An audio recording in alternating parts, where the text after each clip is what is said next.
How did your relationship with Miss Heard affect your substance use?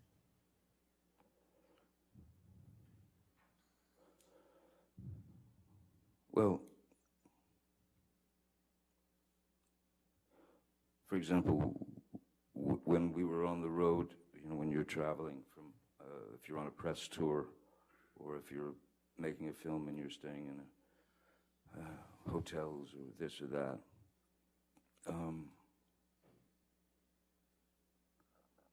I would always have to get a different, or we would always have to book an extra room that I was able to escape to, so I didn't have to lock myself in another bathroom.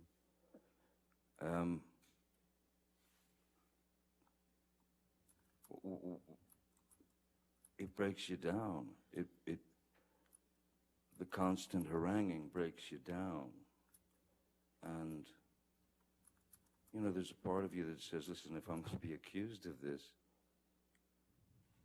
might as well just do it. But it never exceeded, it never, my substance abuse or use, the alcohol that I used or drank was, again, purely, it's that little boy who didn't want to hear or didn't want to feel the pain of his mother turning him into some kind of ball of insecurity and pain. So,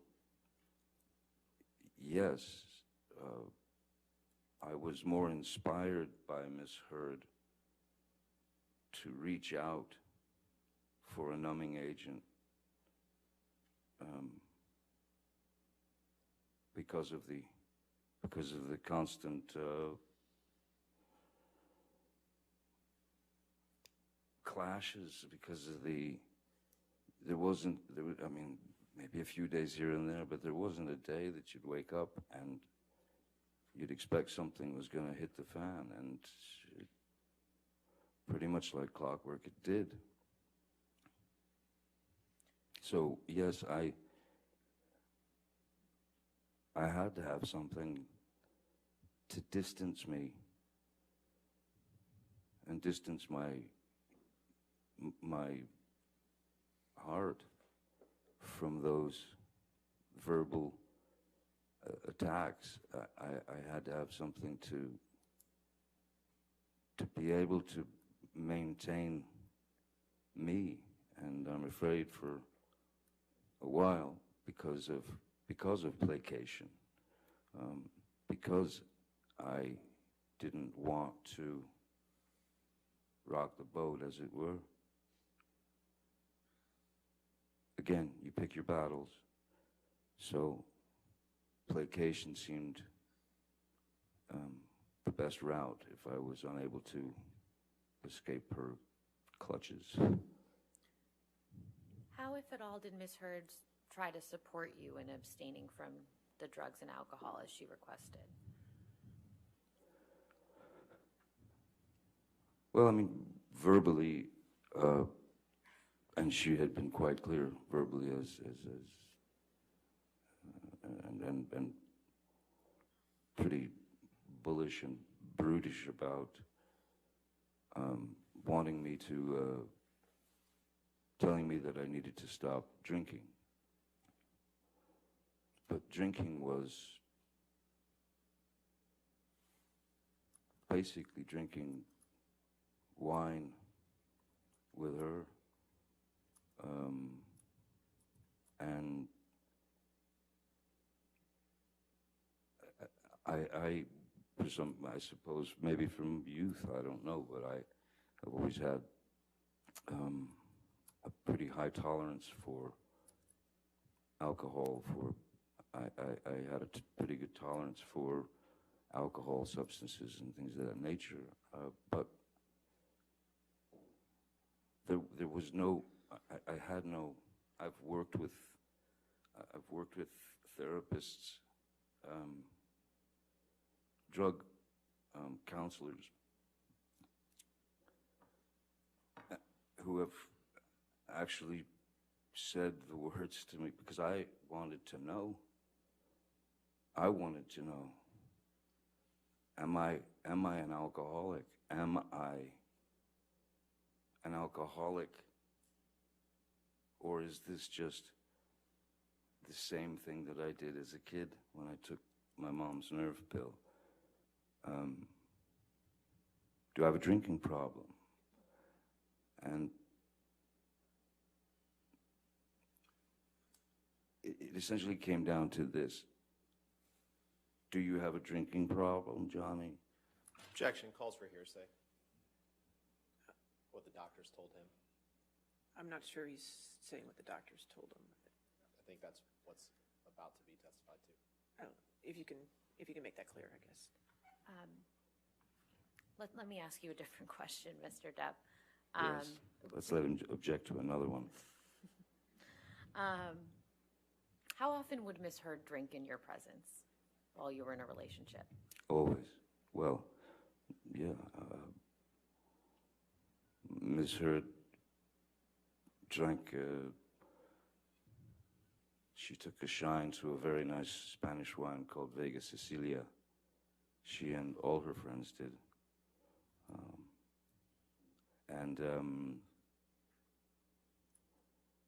Yeah, the wine would come out, and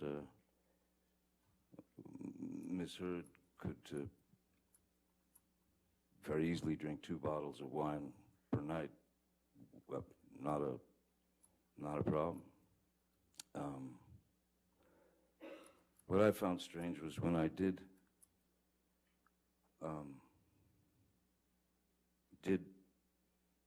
get sober from the I was off the opiates that I had been addicted to prior to a year or so before, a couple of years before. She asked me if I would stop drinking to save the relationship, of course. I stopped drinking. And I always found it odd that in support of me not drinking, that she might stop drinking. But she did not. She continued. And I didn't make a big deal about it. In fact, I would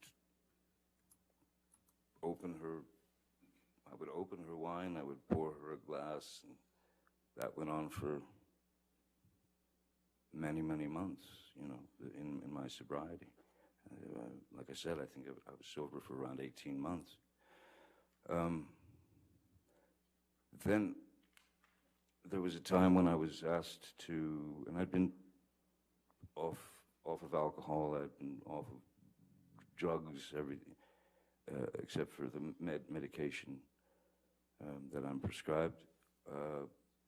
I had to go to London to give a Lifetime Achievement Award to a dear old friend who was an elderly man, a great actor called, his name's Christopher Lee, and he was a dear friend.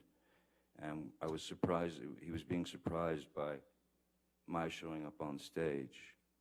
I'd just flown in from the States, and he was surprised by me arriving to give him this award. And Christopher came up and accepted the award. We walked, they brought us backstage to this beautiful library where I was with Christopher and his wife, and a waiter came up and had 3 glasses of champagne. And Christopher handed one to his wife, he handed one to me, and then he had the other. And there was a photographer there. And the glass came up to toast. And I just, in my head, I thought, it's just champagne, you know, a little bit, tink. to toast Christopher in his Lifetime Achievement Award, and so I'd had half a glass of champagne with Christopher Lee and his wife. After that, immediately after that award ceremony, I went to pick up Miss Heard and take her to dinner at a restaurant. And I told her that I'd had a half a glass of champagne with Christopher. And I thought, listen, it's not like, you know, you're sitting in a pub guzzling pints of snake bites or Guinness or doing shots of Jägermeister, or it wasn't even, at that point, it wasn't even for need to bury feelings or emotions. It was literally a joyous occasion for Christopher, and I said to her, I enjoyed it, you know. It gave me the opportunity to enjoy the actual champagne, the drink, and my appreciation for wine and winemaking, and that I've been fascinated with for years and years. And I saw nothing wrong in it, and I said I'd like to have a glass of champagne.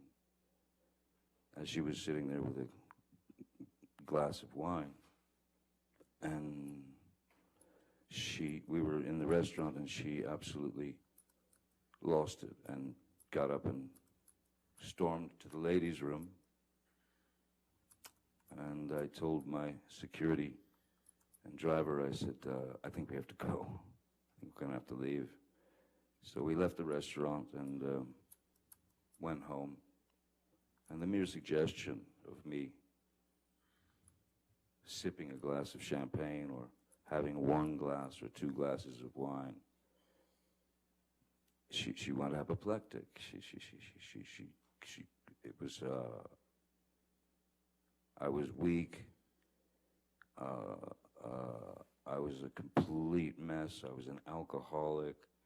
I was gonna ruin everything. Your kids are not proud of you. They can't stand what you're doing to yourself. So at that point, I said to her, okay, listen, how about this? You want to support me not drinking? I've never asked you this before. How about you stop drinking?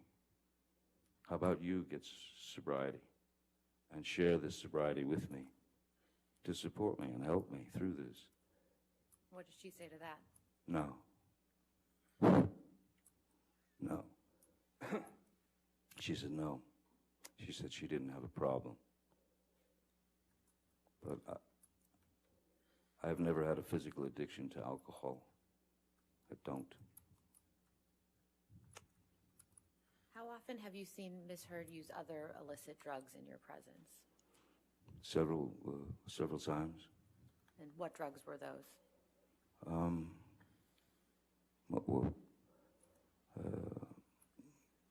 She was always quite fond of MDMA, which is ecstasy,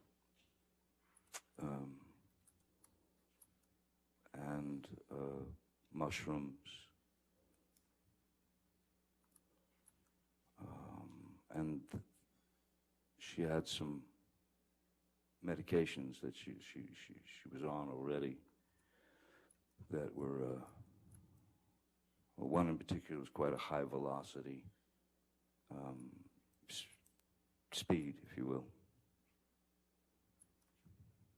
called, I don't know if I can say the name. Am I allowed to say the name? It doesn't matter. That's not necessary.